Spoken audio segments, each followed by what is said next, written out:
Friends ఇది Realme C53 phone. ఇది network lock మీద వచ్చింది అనమాట, అంటే కంట్రీ లాక్. ఈ ఫోన్ వచ్చి ఇండియా నుంచి ఖత్తర్ తీసుకుని వచ్చారు. రియల్మీ C53 ఫోన్ ఇది.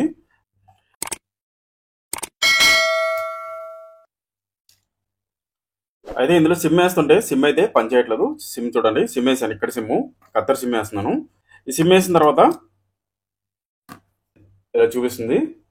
ఇండియా నుంచి వేరే కంట్రీకి ఎక్కడికైనా తీసుకెళ్ళినా, వేరే కంట్రీ నుంచి ఇండియాకి తీసుకొచ్చిన ఆండ్రాయిడ్ ఫోన్ అయితే మీది కంట్రీ లాక్ నెట్వర్క్ లాక్ కాదన్నది ఇలా తెలుసుకోండి. నెట్వర్క్ లోకి వెళ్ళండి. నెట్వర్క్ లోకి వెళ్ళిన తర్వాత ఇక్కడ చూడండి మొబైల్ నెట్వర్క్స్ ఉంది కదా, మొబైల్ నెట్వర్క్ ఓపెన్ చేయండి. ఓపెన్ చేసిన తర్వాత చూడండి యూస్ సిమ్ అని ఉంది చూసారా, దీన్ని ఆఫ్ చేసి ఆన్ చేయండి. ఆన్ చేయగానే మీకు ఒక మెసేజ్ వస్తుంది. ఇది చూడండి, ఇక్కడ నెట్వర్క్ లాక్ అని వచ్చింది. నెట్వర్క్ లాక్ అని ఇలా వచ్చిందంటే ఇది నెట్వర్క్ లాక్ అని అర్థం. అంటే కంట్రీ లాక్ అని అంటారు, నెట్వర్క్ లాక్ అని కూడా అంటారు. అయితే దీన్ని అయితే అన్లాక్ చేయించుకోవాలి కన్ఫర్మ్లీ. దీన్ని ఇప్పుడు అన్లాక్ చేస్తాను. సిమ్ అన్లాక్ చేసుకుంటే 2 సిమ్లు కూడా పనిచేస్తాయి అనమాట. దానికోసం అయితే మనం ఆన్లైన్లో సీరియల్ నెంబర్ అనేది యాక్టివేషన్ చేసుకోవాలి. యాక్టివేషన్ చేసుకున్న తర్వాత ఒక కోడ్ వస్తుంది. ఆ కోడ్ అనేది మనం దీంట్లో టైప్ చేయాలి. కింద అబౌట్ ఫోన్ అని చూసారా, అబౌట్ ఫోన్లోకి రండి. అబౌట్ ఫోన్లోకి వచ్చిన తర్వాత కిందకి రండి. కిందకి వస్తే ఇక్కడ చూడండి స్టాటస్ ఐఎంఈ అని వచ్చింది చూసారా, దాని మీద టచ్ చేసి ఓపెన్ చేయండి. ఓపెన్ చేసిన తర్వాత ఇక్కడ ఇదైతే ఐఎంఈ నెంబర్ కూడా నాకు టైప్ చేసి నాకు పంపించాలి. అండ్ నెక్స్ట్ కింద వచ్చి ఇక్కడ సీరియల్ నెంబర్ ఉంటుంది. ఈ సీరియల్ నెంబర్ని కాపీ చేసి మనం ఆన్లైన్లో యాక్టివేషన్ చేసుకోవాలన్నమాట. ఈ సీరియల్ నెంబర్ని అండ్ ఐఎంఈ నెంబర్ కూడా యాక్టివేషన్ చేసుకోవాల్సి వస్తుంది. ఫ్రెండ్స్ ఓన్లీ రియల్మీ ఫోనే కాదు, ఆండ్రాయిడ్లో ఏ కంపెనీ ఫోన్ అయినా సరే ఈ ప్రాసెస్లో అవుతుంది. ఇది ఫ్రీ మాత్రం కాదు, ఇది పెయిడ్. ఆన్లైన్లో మనం యాక్టివేషన్ చేసుకోవాల్సి వస్తుంది. ఇప్పుడు ఇదైతే నేను యాక్టివేషన్ ఆల్రెడీ చేశాను. చేసిన దానికి నాకు కోడ్ వచ్చింది. ఆ కోడ్ యాక్టివేషన్ చేయడానికి కోసం మాత్రం ఇక్కడ *#3988#691# టైప్ చేయగానే ఇక్కడ మనకి చూడండి అన్లాక్ డివైస్ అని వచ్చింది. Please input the unlock code అని వచ్చింది.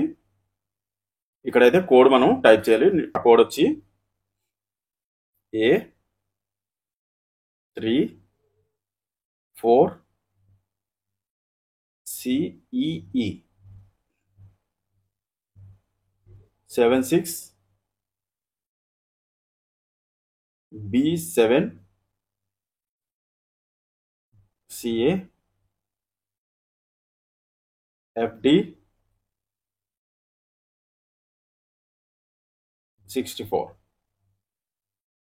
ఫుల్గా టైప్ చేసిన తర్వాత ఒకసారి మళ్ళీ A34CEE 76B7CAFD64 ఈ నెంబర్ని యాక్టివేషన్ చేస్తాను.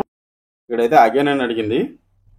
మళ్ళీ నేను టైప్ చేస్తున్నాను A34CEE 76B7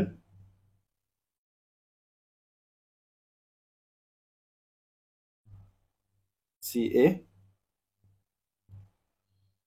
FD64. ఓకే, ఇదైతే ఓకే అయిపోయింది. ఇప్పుడు చూడండి ఒరిడో మెసేజ్ కూడా వచ్చింది.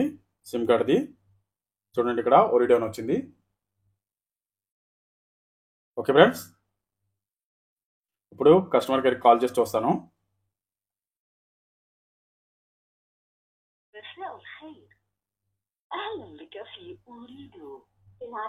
నార్మల్లీ అయితే కస్టమర్ కేర్ కాల్ చేసినా సరే పనిచేయదు, సిమ్ కార్డ్ వేసినా సరే. నెట్వర్క్ లాక్ ప్రాబ్లం అనమాట. ఇప్పుడు నెట్వర్క్ లాక్ అయితే అన్లాక్ అయిపోయింది. నెట్వర్క్ లాక్ ని అన్లాక్ చేశాను. అన్లాక్ చేసిన తర్వాత ఈ ఫోన్ అయితే పనిచేస్తుంది. ఈ ప్రాబ్లం ఎప్పుడు వస్తుంది అంటే, మీరు సపోజ్ ఇండియాలో కొన్ని ఏదైనా కంట్రీకి వచ్చారంటే, అవుట్ ఆఫ్ కంట్రీకి ఎక్కడికి వెళ్ళినప్పుడు అక్కడ నెట్వర్క్ లాక్ పడిపోతుంది. అన్లాక్ చేసిన తర్వాత ఫోన్ అయితే పనిచేస్తుంది. చూడండి మళ్ళీ ఒకసారి చూపిస్తాను. ఇది కస్టమర్ కేర్. మామూలుగా అయితే కస్టమర్ కేర్ ఇక్కడ వెళ్దు. ఇది చూడండి, ఇక్కడ లోకల్ సిమ్ వేసాను నేను. అరబీలో చెప్తుంది. మీరు కూడా ఇలాంటి ప్రాబ్లం ఎప్పుడు ఫేస్ చేస్తే నాకు కామెంట్ చేయండి. కామెంట్స్ లో కామెంట్ చేస్తే నేను కన్ఫర్మ్లీ రిప్లై ఇస్తాను. ఓకే ఫ్రెండ్స్, నా వీడియోని అయితే లైక్ చేయండి, ఛానల్ సబ్స్క్రైబ్ చేసుకోండి, బెల్ ఐకాన్ అయితే ఆల్ పెట్టుకోండి. నేను ఏ వీడియో